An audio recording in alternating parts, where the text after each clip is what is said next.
В России прошла международная акция «Диктант Победы». В этом году его писали на 35 тысячах площадок по всей стране и более чем на 300 площадках в 90 странах мира. Задания были переведены на 10 языков. Онлайн-варианты были доступны на английском, китайском, испанском и арабском. В числе государств-участников Куба, Ирландия, Эфиопия, Швеция, Норвегия, Сингапур, Шри-Ланка и Кипр. Международная акция «Диктант Победы» проводится с 2019 года. Участники за 45 минут должны были ответить на 25 вопросов.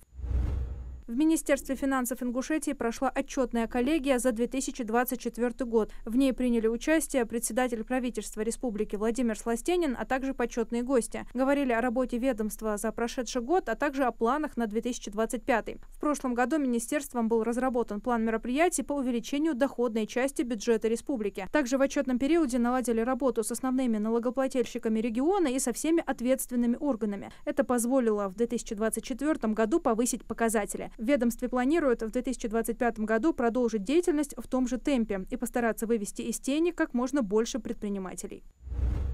Во Дворце спорта «Магаз» имени Берда Ивлоева стартовали схватки первенства России по греко-римской борьбе среди юниоров до 24 лет, посвященного памяти героя России Алихана Калиматова. Победителей определяют на 3 коврах. В Ингушетию съехались более 300 лучших спортсменов со всей страны. Регион представляют 15 атлетов. Открыл турнир Асхаб Мальсагов, который боролся в весовой категории до 63 килограммов. Напомню, первенство является отбором на чемпионат мира. В Ингушетии турнир проводится в 4-й раз. 29 декабря в Государственном музее изобразительных искусств Ингушетии откроется выставка живописи и декоративно-прикладного искусства «Участие ингушей в Великой Отечественной войне 1941-1945 годов». Она приурочена к 80-летию Победы в Великой Отечественной войне. Экспозиция расскажет о героизме и вкладе ингушского народа в победу над фашизмом. На выставке будут представлены более 70 экспонатов: живописные и графические работы, предметы декоративно-прикладного искусства, фотографии, коллекция наград и книги.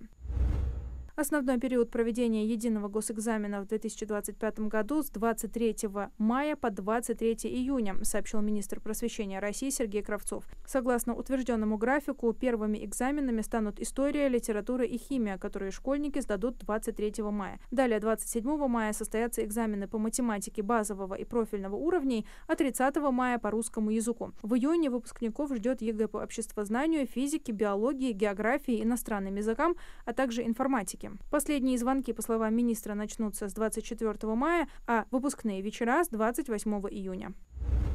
Традиционный всероссийский субботник пройдет по всей стране 26 апреля при поддержке Минстроя России. В прошлом году в нем приняли участие более 1 миллиона человек, которые привели в порядок свыше 2000 муниципальных образований. В 2025 году жители городов и поселений смогут принять участие в мероприятиях по уборке и посадке деревьев как на уже благоустроенных территориях, так и на вынесенных в этом году на всероссийское голосование. В местах проведения субботника будут работать волонтеры, которые расскажут жителям о всероссийском голосовании за выбор объектов благоустройства по нацпроекту «Инфраструктура для жизни».